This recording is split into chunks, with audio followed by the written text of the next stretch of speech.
I'd like to start by reading something, and as you can see, it's quite long. There's a lot of pages here.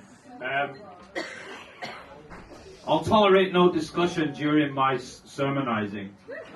I will call that out, just so you know, because it makes me feel insecure.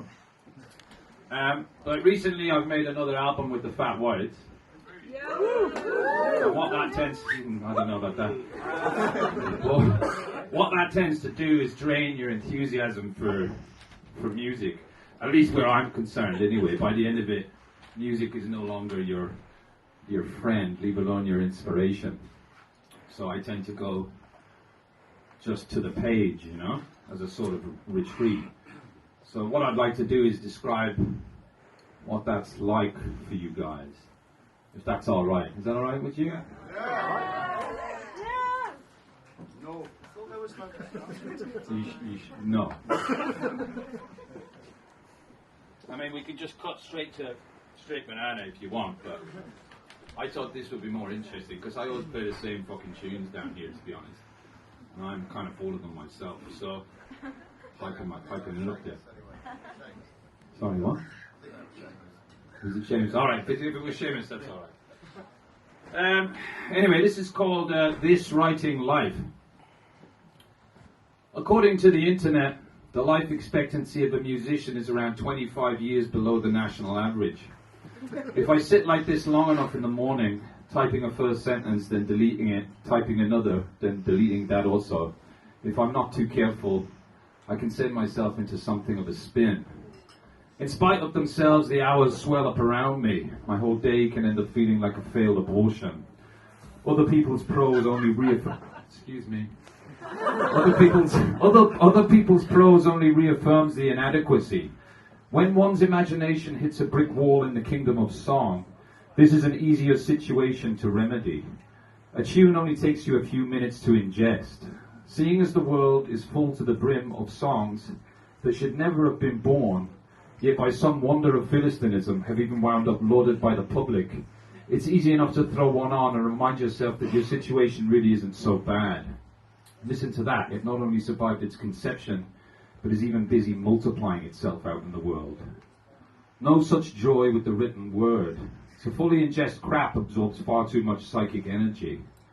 Although I'm not abusing my body the way I once was, not quite, I have to accept that the 15 years I spent dedicated to just that, might have left one or two gremlins in the machine, a gaggle of rogue enzymes in the liver perhaps, a cancerous knot in the lymph yet to unfurl, a suicidal impulse buried beneath the excessive fornicating of the tinned fruit salad years. I'm 37 years old. Given the number of years that I'm likely to continue breathing, then technically I might well be more than halfway through my reading life already. There simply isn't the time to cushion your ego comfort reading dog shit. A friend of mine, a playwright, found work as a music teacher to supplement his non-existent income. He was in the habit of telling his students to consider Bob Dylan. You know that, right? You know Bob. And I thought this was odd. Who at one point in his career would write a song every day. I've written a song of fucking yonks. I understand encouraging people to cultivate this kind of discipline in themselves, to embrace whatever comes out and run with it, finish things, believe in yourself, etc., etc. But isn't comparing yourself to some grand master counterintuitive in the extreme? Wouldn't it be healthier to find some turd to compare yourself to? Or a whole series of turds? Perhaps they could get gradually less turd-like as you progress. That's how I would teach music. You don't need to believe in yourself. That shit is hard work. Chances are even your parents don't believe in you, in your dream, in your precious song of self. No, the essential thing is to refine an artful scorn for other people's wasted hours, days, months, years. You might not feel like you have anything to say with so much already said. I say, cherish that feeling. I used to be a teacher. No, not music. I'm practically tone deaf. I was an English teacher in China for 6 months in 2009. My big brother lived out there for 15 years before getting himself deported for reasons I can't really get into publicly. He's here tonight, actually. He'll be joining me on stage later.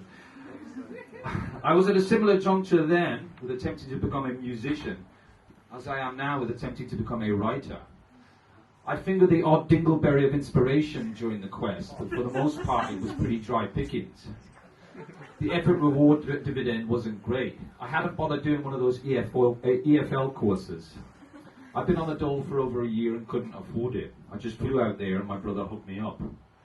The most valuable thing he taught me was a class called Nuclear Apocalypse.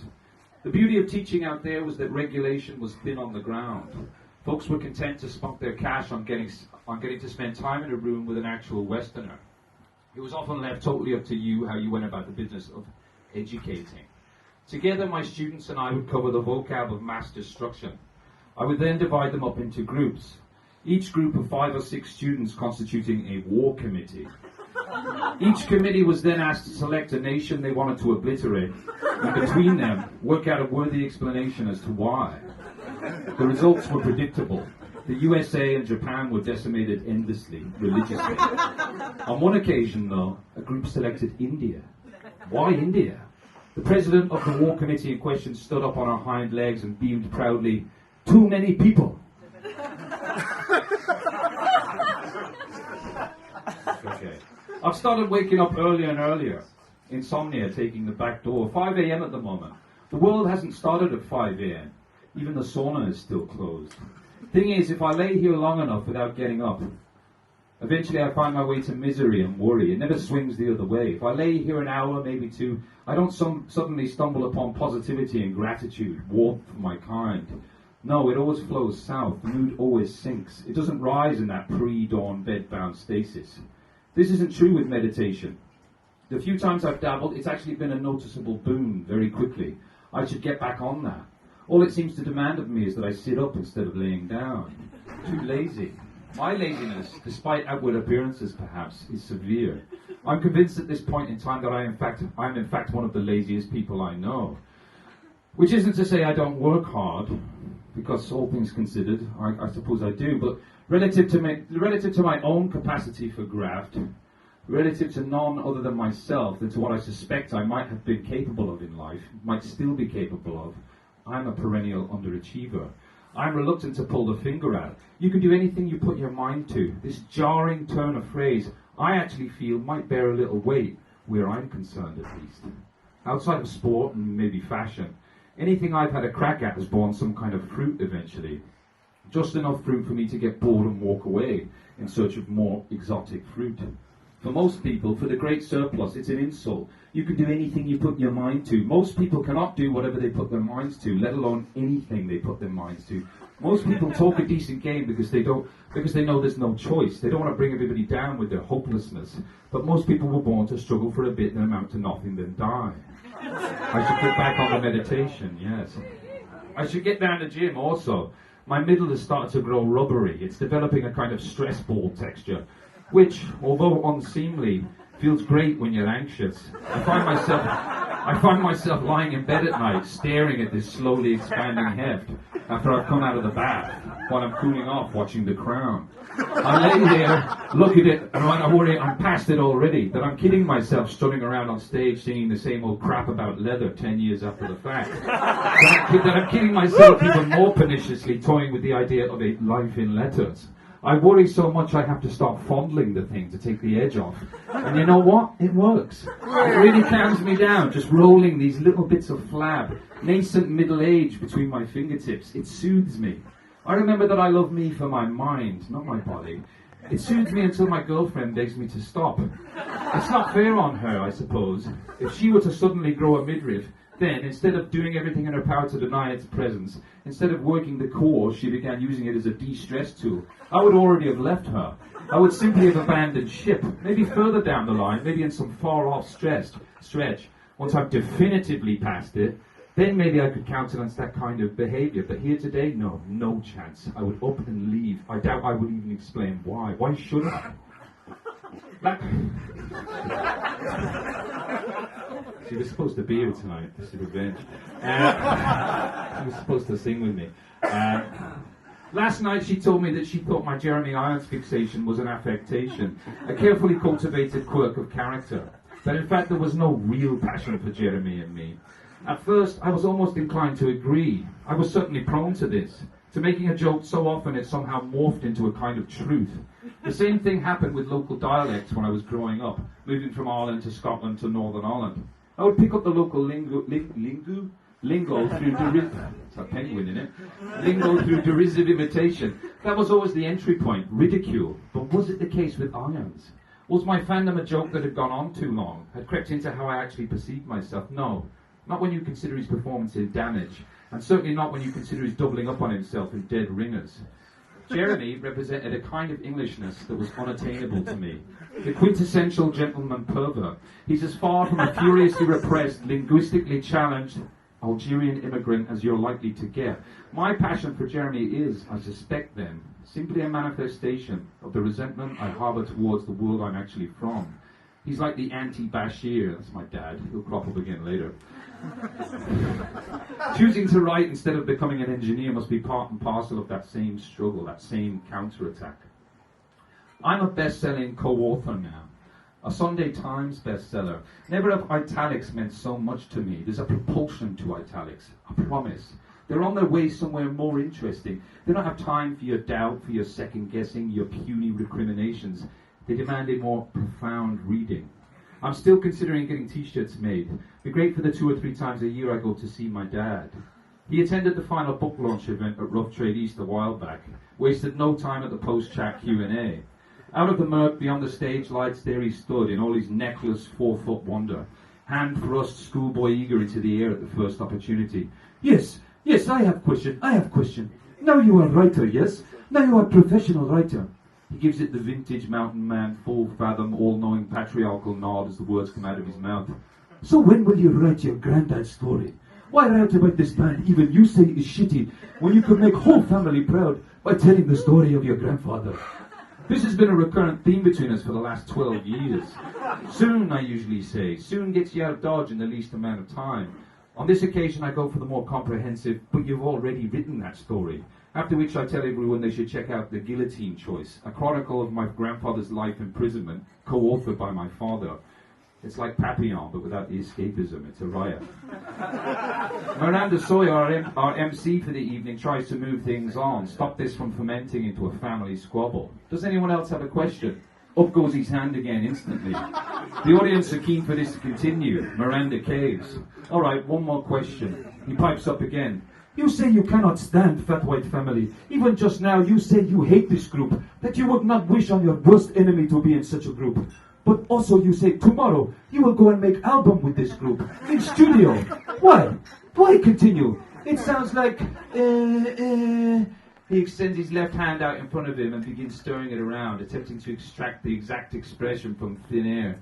It sounds like bullshit to me. I told him I honestly didn't know, that maybe it had something to do with the way I was brought up, that somehow I wound up associating love with torpor.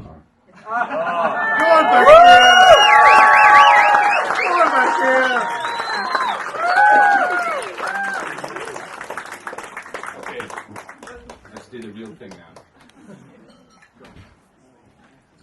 Okay, this is called Rock Fishes.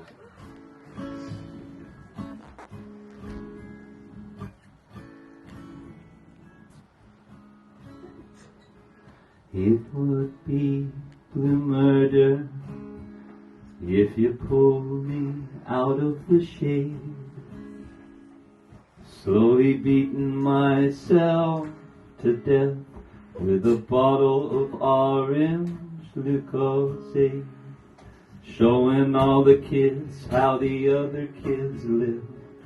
Give 'em all the pop, but take away the fizz. Is this Rome, Babylon, or ancient Belfast? Well, tonight we're going to eat rockfishes. Yes, tonight we're going to eat rockfishes. Your lack of competition, it pours right out of my mouth. I like it where I am right now. I never wanna go back south.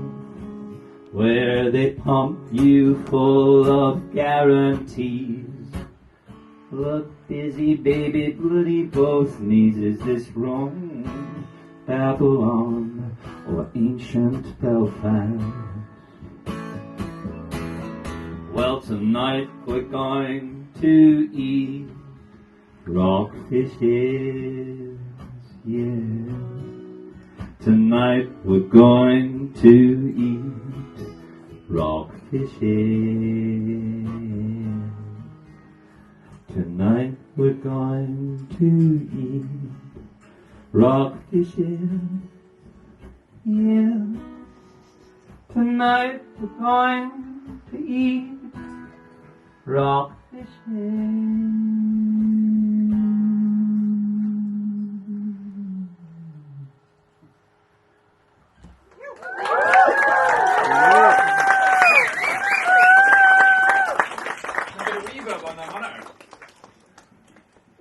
Polish that turd.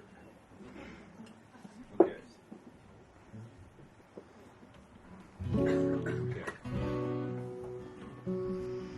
And a tiny bit of guitar through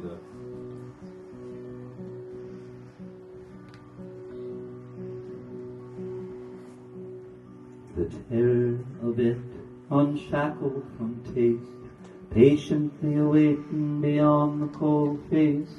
Drum machine nurse, why won't come undone? Jacob's Creek white, then you send him up. Lukewarm Levi's false orbits they chew. Look thoughtful, look busy, it's the best you can do. Nothing at all has happened but a heartbeat behind. What was it in Yorkshire you were hoping to find? Mind of chutney, we commune under the unreal display. Mango atrophy, upstart, upstream, belly of tears, womb of conceit, your tin fruit salad years, 3 times a day, and all of the month. Out of date sinew and a scabbed over hunch. Tuck in your tongue, roll up the moor. What have you moved up to Yorkshire for?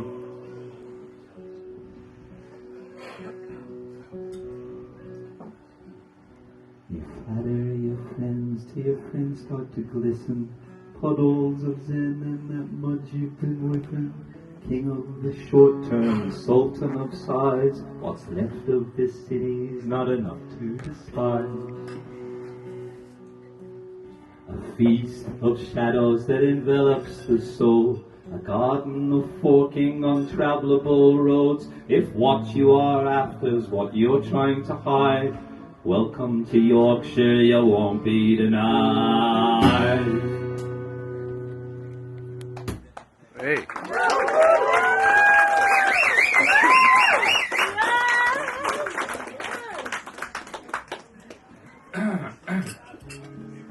Okay.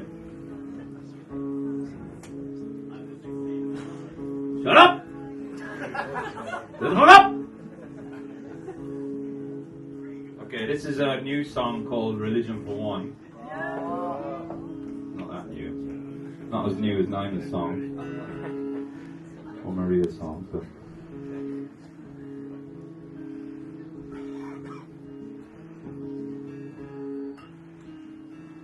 You are what you sacrifice, amalgam of pain. Should your misplaced foresight lead you to my door again? Roll out them shekels, baby, spit out that gum. My conscience dissipating.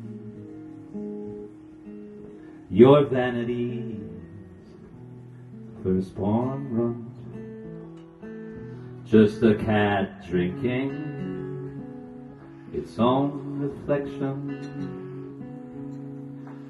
Religion for one.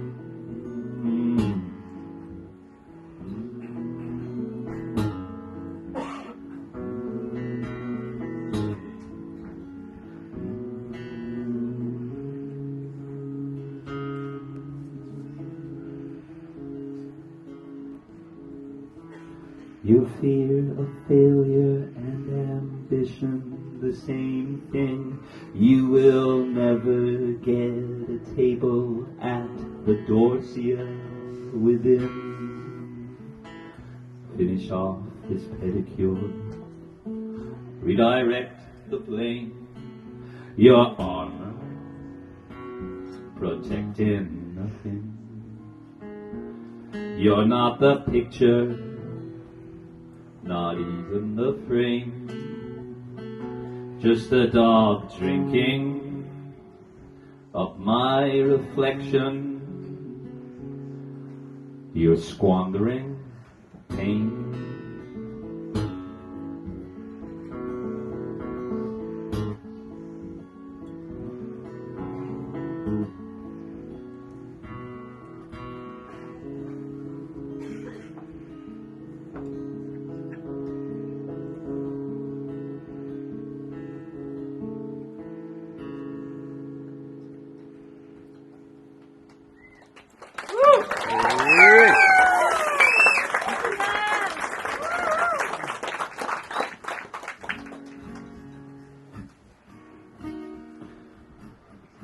This is going all the way back to the Loughborough Junction years.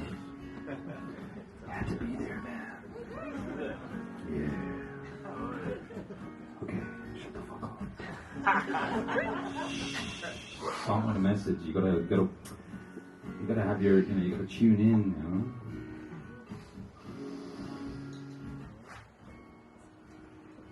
You know that I'm a liberal, that I'm eager to please. I would have gotten you a sandwich or something. You're not a fan of cheddar cheese. I used to be green, but now I'm right. Can I take you home tonight? I've never seen a straight banana. The straight banana is something I've never seen. I may have to go as far as China. A Chinese baby in a limousine. A lovely little pizza in a box. A frappuccino with a cherry on the top.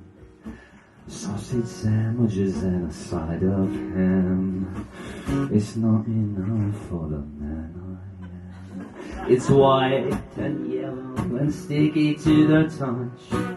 It's a straight banana asking too much. I've never seen a straight banana. A straight banana is something I've never seen. I may have to go as far as China. A Chinese baby in a limousine, turning on over people. Now that sounds good to me. But if I'm gonna turn on all these people, who's gonna turn on me? I used to be green, but now I'm right. Can you take me home tonight? I've never seen a straight banana. A straight banana is something I've never seen. I may have to go as far as China. A Chinese baby in a limousine.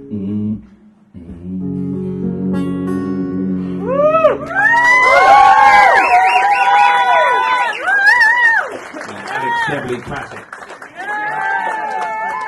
Okay.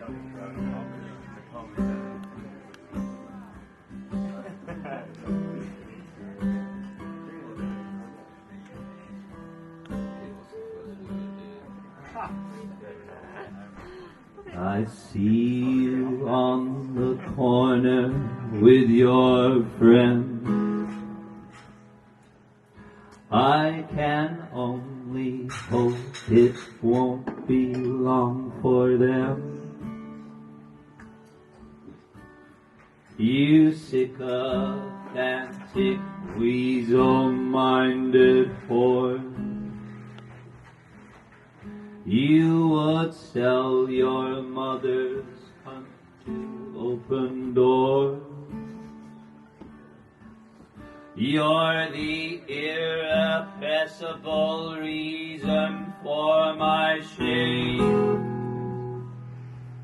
And you make all God's colors look exactly the same. But I'm fulfilled, because eventually time will kill the very space you occupy right there at the top of the hill. In this cold inbred excuse for a word.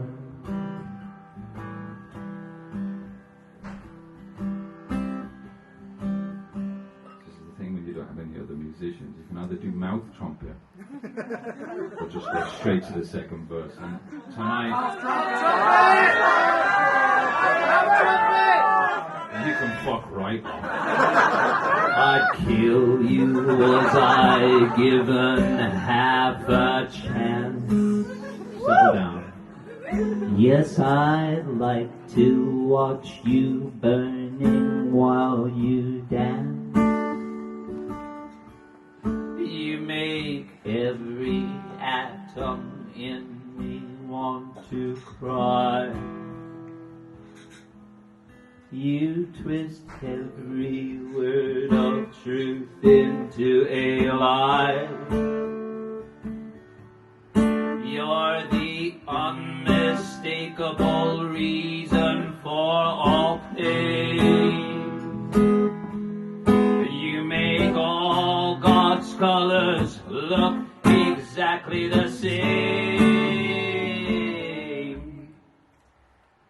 But I'm fulfilled, because eventually time will kill the very space you occupy right there at the top of the hill. In this cold inbred excuse for a world.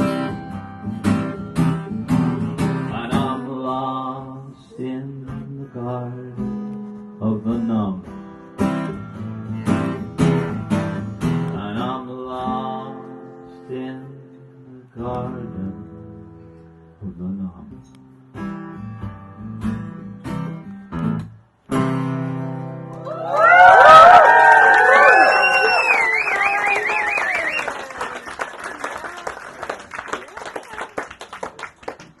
You're too kind. You really are too kind.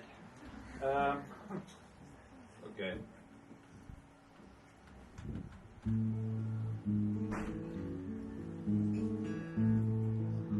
This is called Oh Sebastian. This is about the guy that wrote Straight Banana. You know what I mean? With a tune like that, you gotta write the guy on O's, you know what I mean? You gotta pay the piper, you know?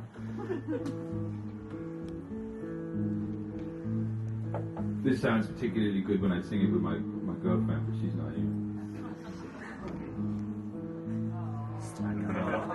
She didn't get much sleep last night.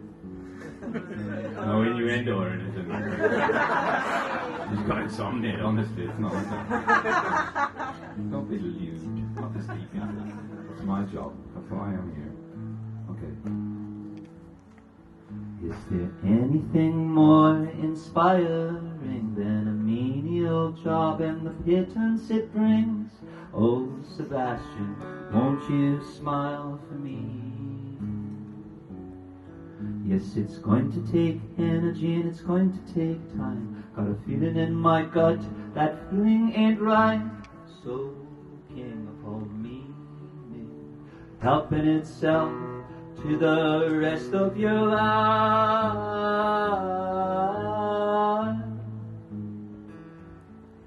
All I put down on your table is cold raw abuse. Try to swallow it down, put it to good use.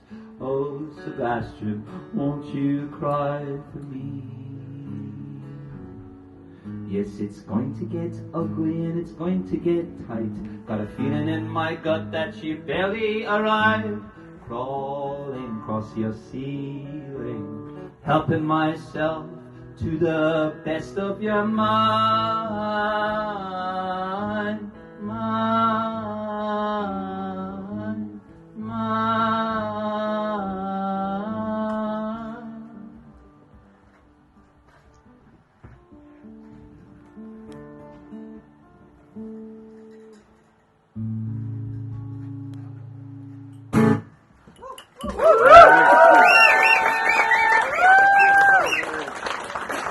It's a shame he's not here, you know. It's a shame he's not here. Okay. Okay, I've got to check my list of songs, you know, because when you've got a repertoire this size, you know. Okay, hits. You want to hear the one about Tina? It's an oldie, but it's a goldie, you know. Yeah, okay. Okay, let's do one about Tina, you know. You can't go wrong with that. This is called Hits.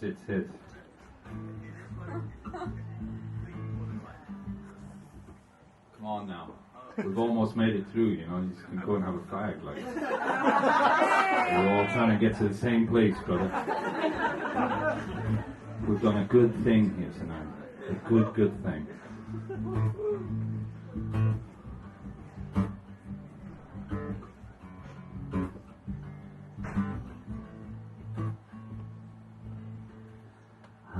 Honey, it's no use coughing up half of your soul. Baby, all your dreams are perfectly under control. Hits. Don't you know that I feel so sorry for this love that I found? But there's a hatred in my bones you just can't live without.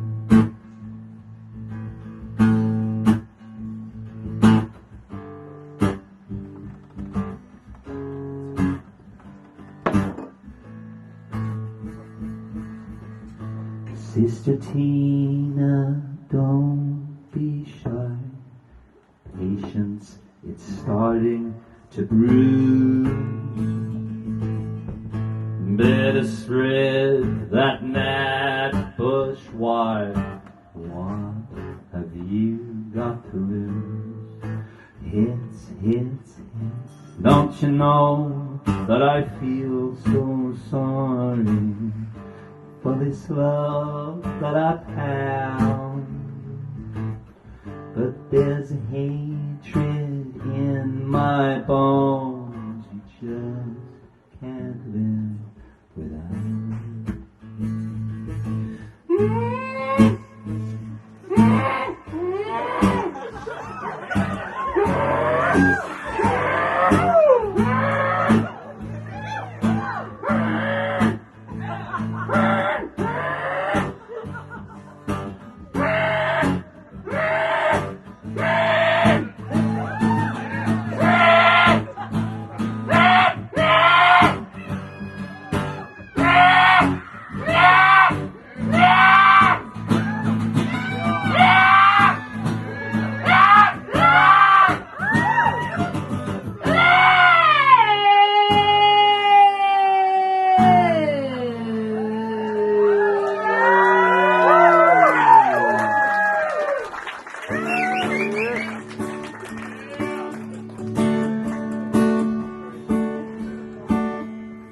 Lukewarm life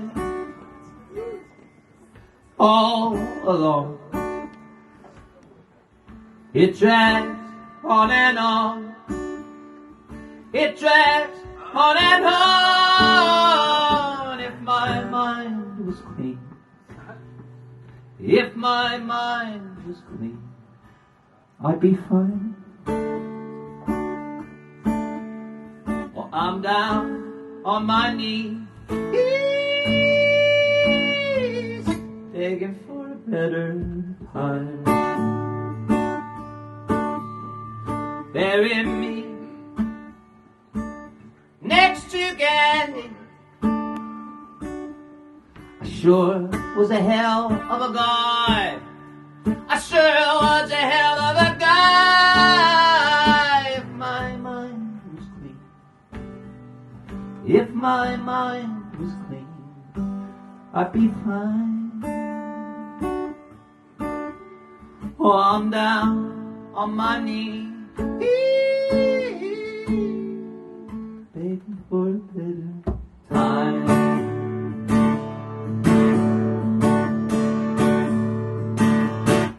'Cause I'm borderline.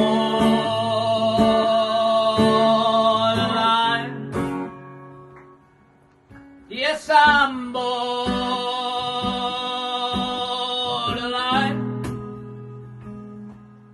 I won't count on your blessing. I don't count on mine.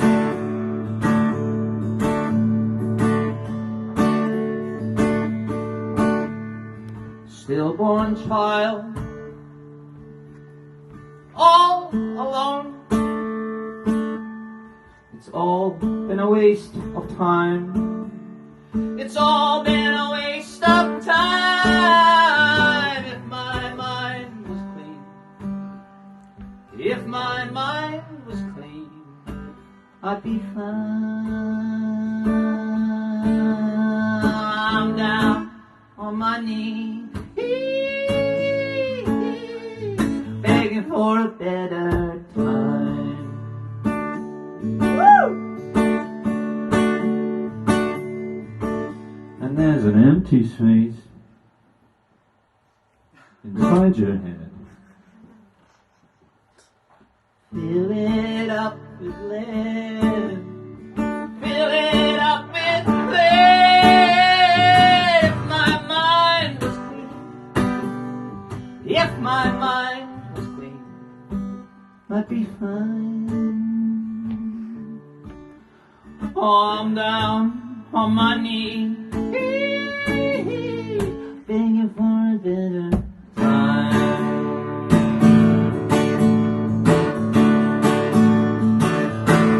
'Cause I'm borderline. Yes, I'm borderline.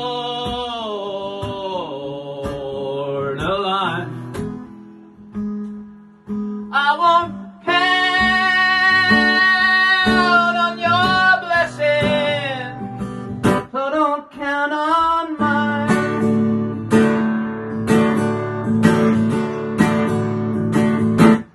'Cause I'm borderline.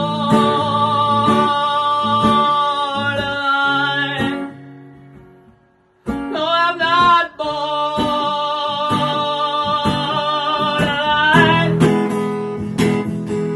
Oh, I won't count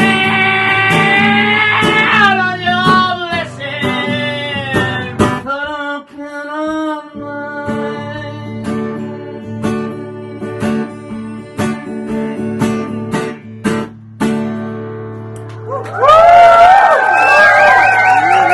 Thank you very much, everybody. Thank you very much. I think that's it, unless you want to hear the circumcision story. Sam, how do you feel about that? The Viagra hasn't kicked in yet. The Viagra's not kicked in yet. Are you going to come up here and show me your exhibit A? All right. You know what? Sorry. Usually I do this one with a track, but because my big bro's here, I'm going to do it a cappella for you, all right? This is a serious... What? I'll be out the back. You're going to be out the back, all right, see you in a bit. We're gonna do... Yeah. He's a bit more chill. All right, yeah, it's weird being a Muslim in England, I guess, a half-breed. The half-breed situation. When you look down at your shaft, you don't see the same thing I see, brother. No, there's a crucial difference. You guys had it done in England. You had it done the humane way. The pair of you were asleep. You were infants. I was 5 years old, man. And I was awake. Boy, oh, was I awake. When I look down at my shaft, I see mutilation. I see Dad's forehead broken into a million canals of pure rage. I see Grandad in the back of a little Peugeot, cradling music all towards a mile. Air full of dancing dust around the... excuse me, around the back of that thing. The occasional bit of gunfire. This was the middle of the 80s. Folks still had guns, you know, before the Troubles, before the Civil War, everyone had a gun. They were popping them off in celebration. I knew we weren't going book shopping. That's what Dad had told me. Where are we going, Dad? We go by book. Sound, I thought. But why are folks tooting at the sky? And why are we driving in a convoy? Who goes book shopping by convoy? I don't read anymore, as you know, all the same. Nobody goes book shopping by convoy. That's when I knew something was afoot. But you're 5, you know, your dad's word is the whole of the law. Anyway, where are we? This is a great thing when you don't have the music. You can have a little pause, you know. Anyway, so we're rolling towards town at a kind of funeral pace. Folks are coming out of the houses to wave us down the street, wishing us well on our way to the bookshop. We start creeping up that road just beyond the olive groves that bears us to the left by that tip. It's been there for decades, that. The whole town just dumps its shit at the bottom of that hill. Pile of old fridges and disused mattresses, animal refuse. Fucking horrible. I mean, it's a beautiful place, but it's also a shithole, isn't it? It's also rough as fuck. I'm rolling up that hill and these little Berber boys kicking a football about stop what they're doing and start pointing and laughing and shrieking. They're about my age, maybe a little older. They're beady black little eyes. I still see them. That's when I knew I was fucked for sure, that hideous glee in their little faces. People fucking love it when other folks suffer the same suffering they have to, right? We rolled up to one of those battered old apartment blocks in the middle of town. You know the type. Old and battered, but still only half fucking finished. There are no finished buildings in Algeria. Everything stops about 2/3 of the way where it should. We walk inside this great big block up to what must have been the 3rd or 4th floor. The showbar on the go and couscous. I can smell it about halfway up. Maybe it's some kind of feast actually. Maybe it's just Muslim Christmas or something. I'm just going to sit and have tea with my auntie or whatever. The front doors already open at our destination. There's about 12 dudes in there I don't recognise. They're not dressed up or anything. Same beige shirt and slacks every Algerian bloke above the age of 25 wears.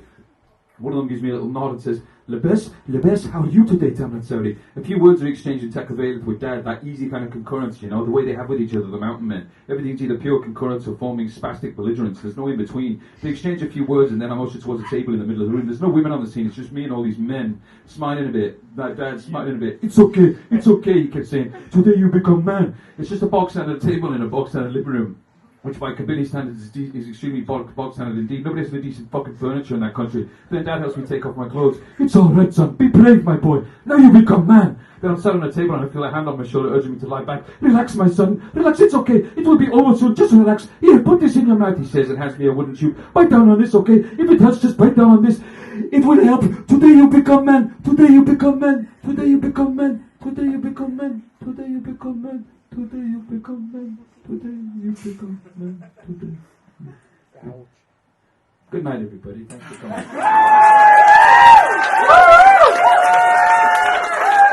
Naima, Bob, and Maria, thanks very much. It was a tough act to follow. Yeah. God bless you all. See you soon.